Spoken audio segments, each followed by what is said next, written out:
Broadcasting live from the Barbecue Central Radio Network studios in Cleveland, Ohio. You're listening to the Barbecue Central Radio Show.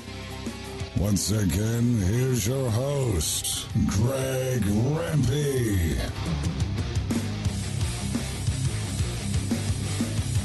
All right, coming up on 14 past the hour of 10 o'clock, 877-448-0433. Greg at the bbqcentralshow.com are the two ways to get in touch with the show. Survey Tuesday questions, favorite commercial rub, favorite barbecue grilling read or website, favorite non-barbecue food. We'll get to those with our next guest as well. My first guest in this hour, an award-winning competition cook. Also created the space where you see this fine video show each and every week, better known as the Outdoor Cooking Channel. Tonight we're going to give a little insight to the stick burner population, and here to help me do it, friend of the show and a longtime guest and friend for me, Kevin Bevington of HomeBBQ.com. Kevin, how are you? Hey, Greg. How you doing tonight? Doing absolutely fantastic, Kevin. Always appreciate the time. And I guess we're kind of going a little bit out of out of my comfort zone for sure, since I gave away my stick burner. And for years and years, you competed with the Lane cookers. So, you definitely have the breadth of knowledge to talk stick burners and fire and all this stuff. I think sometimes the show gets pigeonholed a little bit as to being just kind of a competition show. So we want to make sure that we are always flexing and diversifying for all the listeners that take the show in. And some people are going to be venturing into buying an offset cooker. And one of the most important things that you have to know going in is how to build and maintain a proper fire. And I'm not talking about those char griller pieces of crap offset. I'm talking about a Close or a Gator Pit or a Bates or, one of those Lang, of course. So, when you're looking at these offset pits, and I guess are associated more with the traditional style of barbecue, how does one go about, before we even talk about building fires? You have to secure wood. It's got to be, the right season. What are the things you got to take into account just with fuel alone before we get into the cooking part? Well, a lot has to do with, these days, a lot of people are using charcoal baskets. When I was cooking on an offset, I burned straight wood. I used charcoal to get the cooker hot to begin with, and then went straight wood. So I used wood as my fuel source during the cook. So, these days, like I said, people are liking to get sleep and so forth, so they're using charcoal baskets. And I know there's still some wood cookers out there, and they're working hard. But that's going to be the consideration. And there's nothing wrong with using charcoal on an offset and using wood to flavor. And just very much the same as you would, in the smaller cookers that you're using. But if you're going to burn straight sticks, it's definitely more work. You can't sleep if you have a high amount of draft in the cooker. If a good airflow like a Lang, you're going to be feeding that thing every 20 to 30 minutes, and those are the considerations that you have to make. Now, I guess when you're having an offset pit, when I got mine, I guess I didn't initially, even though I knew it was a wood burner, I didn't think of, well, where the hell am I going to get wood? Because it's not like, wood is sold on every street corner. It's available like ice and eggs at the supermarket. You got to have somewhere that you can get wood. You might be paying a lot of money for it. So when you were looking for wood, when you were cooking in offsets, what did you look for? Did you look for nurseries? Or did you have woods that you could just go chop down trees? And then, of course, you have that whole seasoning aspect too, right? You find a wood guy, okay? There's wood guys that supply barbecue restaurants. Seriously, really? That's what you look for. Yeah. You can get into the phone book and say barbecue wood guy. Wood. You can find a wood guy. All right, so I can go to the yellow pages and say barbecue wood guy.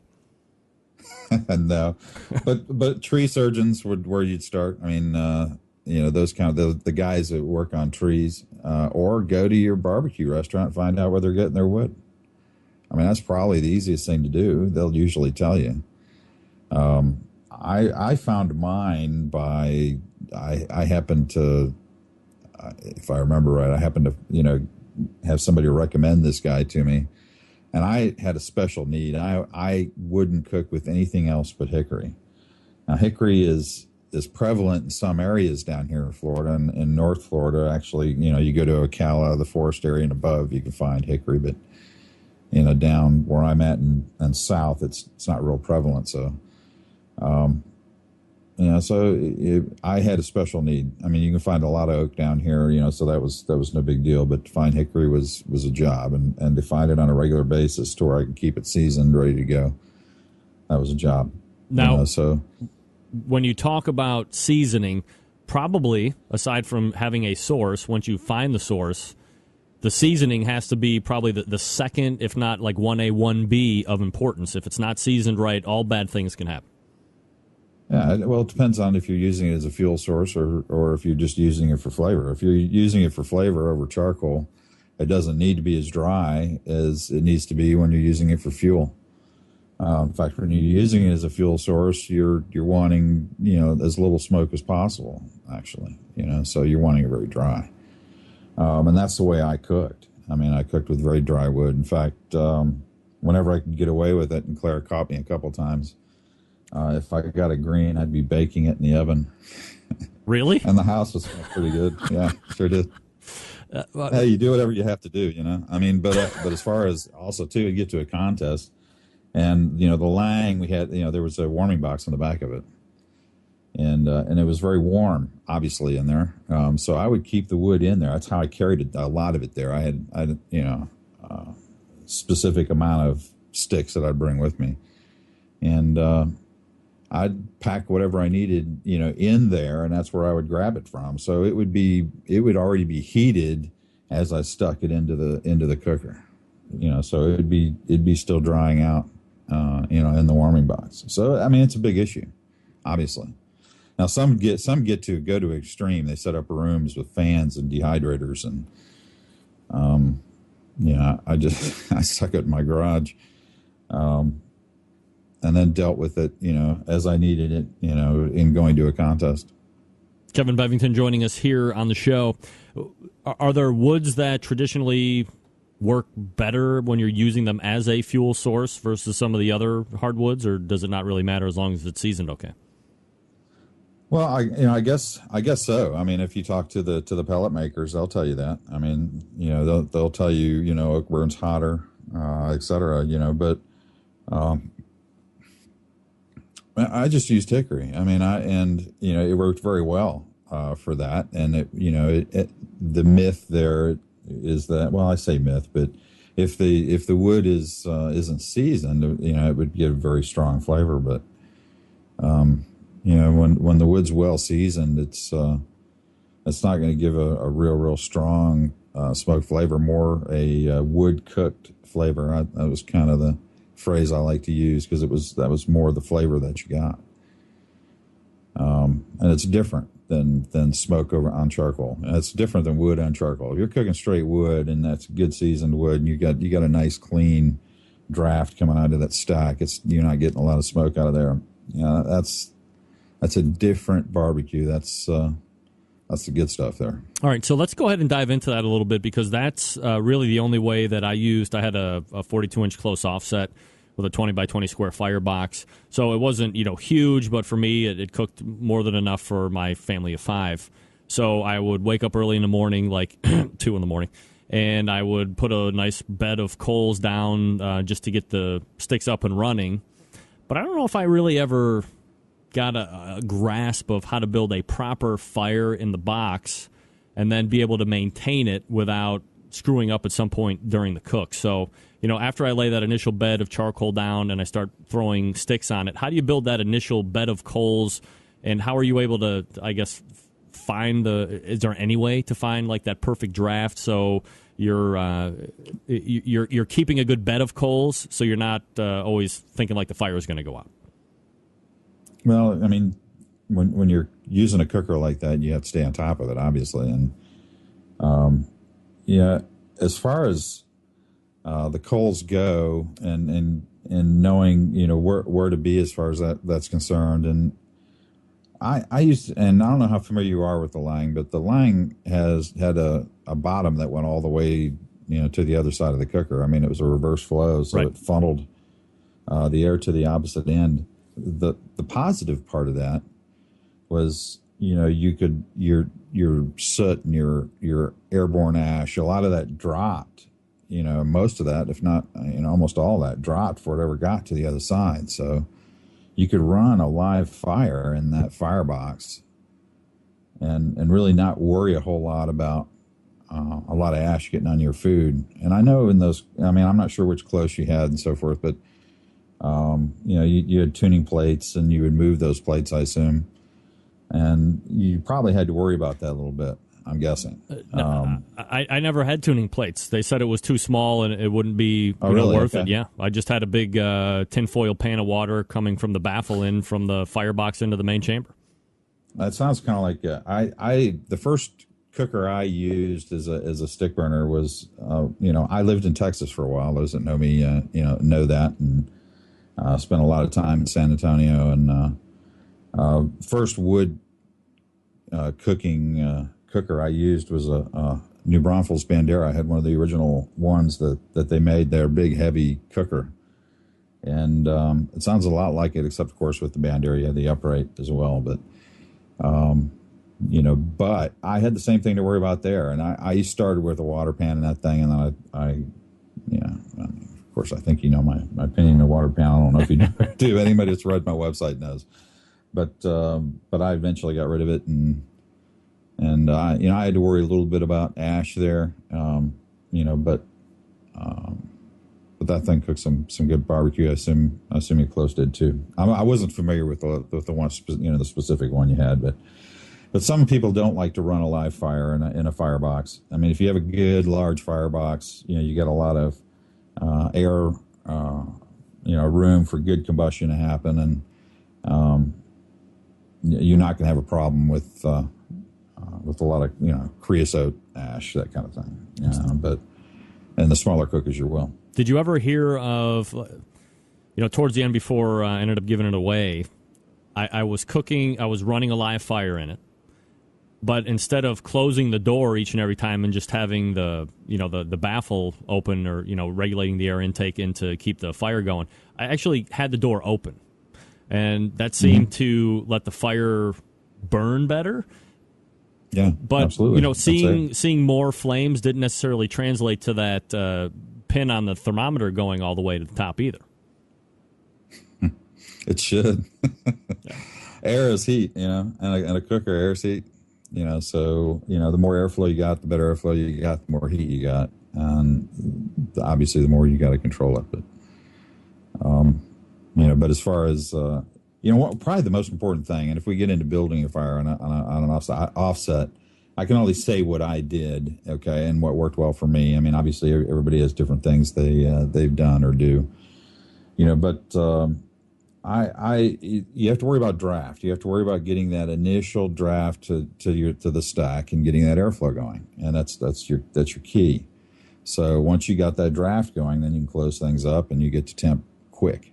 You'll be able to heat up your cooker and heat up all that metal and get to temp quick.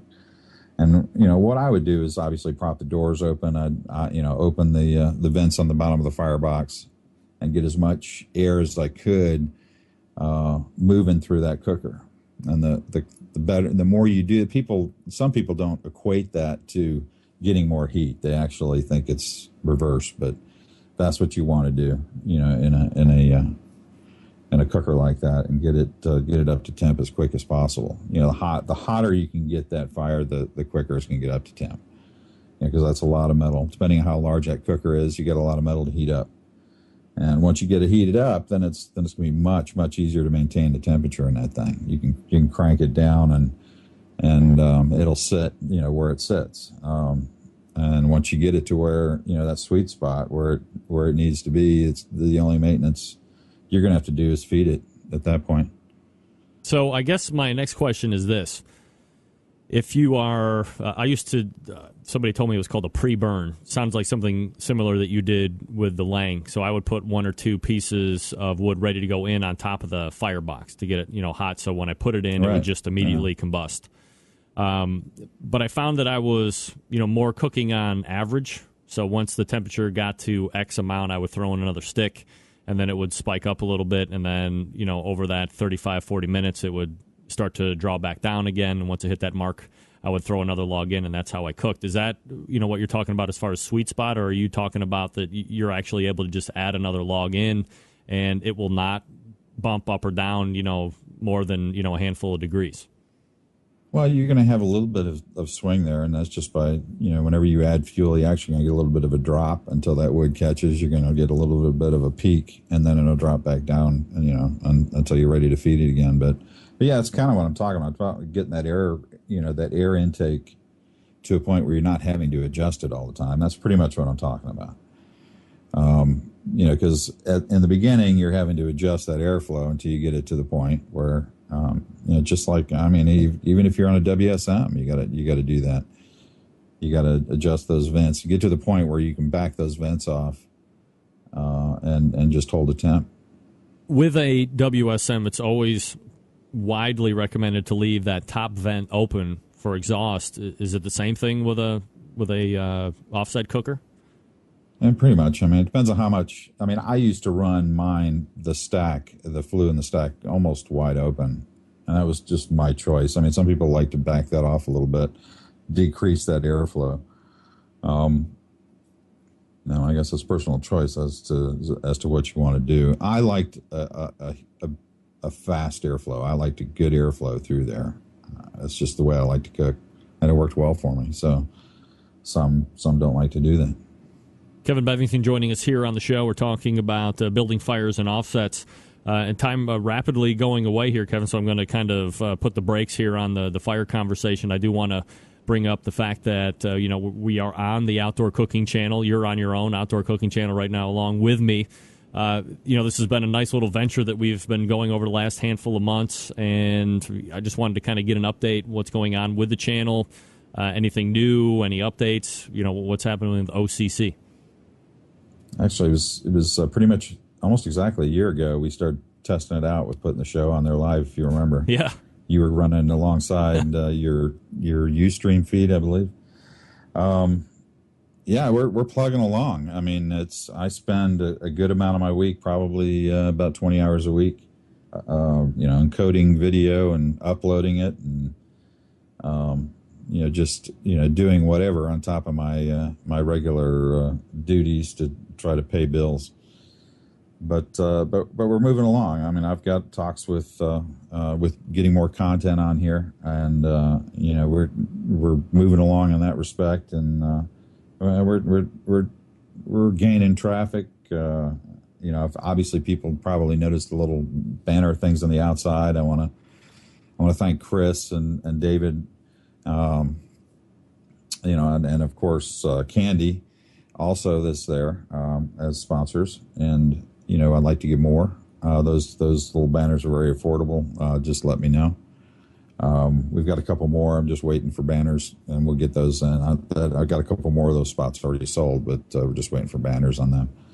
But we're trying to keep this afloat. Obviously, as you know, and many know, this is all out of my pocket, and I like having the big parties here on Tuesdays and whenever Huck's here, whatever. But we're keeping things, and we're trying to keep it going in the direction of being, the, if not already, but the video source for outdoor cooking on the internet. Kevin Bevington is the creator of Outdoor Cooking Channel, OutdoorCookingChannel.com, which you're watching here right now, and also longtime HomeBBQ.com pitmaster. Kevin, always appreciate the time. Thanks for coming out tonight. Thanks for having me, Greg. Yeah, appreciate you got it. There he is. Kevin Bevington. A long time since I've chatted him up. If you don't know, a lot of, sometime, people are new to the show. And if you don't know Kevin and his history, especially in the competition cooking circuit, Backyard Cook Beyond Reproach did a series of backyard DVDs that I highly recommend, aside from those barbecue secrets that I revealed on my website as far as books that people have never heard about that I used that really helped me. His videos are outstanding. His recipes are great. He's a really good backyard cook. But what he did on the circuit, and Kevin was dealing with some health issues a couple years back, so he had to get those addressed. But when he had eventually pulled out, he had been Florida Barbecue Association Team of the Year for 5 years in a row. He had served as president for 2 years in a row at FBA. He had also achieved the years that he was winning the FBA, like top 5 or 5th place for Team of the Year in Kansas City Barbecue Society at the same time. So there was a point where he was probably the team that was best poised to win both FBA and KCBS Team of the Year. Imagine that if that would have happened. That would have been incredible. And still cooking very well as he moves on to the Sam's Club regional round, which we didn't get to talk about.